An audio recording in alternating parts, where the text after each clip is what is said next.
Then there's cardiovascular disease.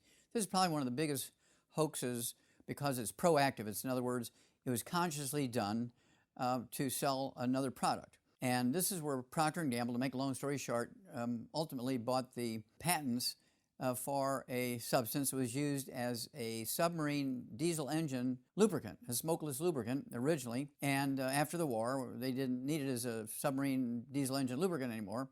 And so Procter & Gamble wound up with it, and they were going to sell it as soap, and they couldn't sell it as soap because people were making their own soap. And they decided to use it as a shortening for cooking, but they had to demonize what Grandma had been using for centuries, and that is lard, butter, cream, and eggs for cooking. And what they did, again, to make a long story short, through Ansel Keys, who is on the board of Procter & Gamble and also on the board of the American Heart Association, he brokered a deal in which the Procter & Gamble gave a $1.7 million grant to the American Heart Association in exchange for an endorsement of this diesel lubricant as a replacement for lard, butter, cream, and demonization of cholesterol and saturated fat.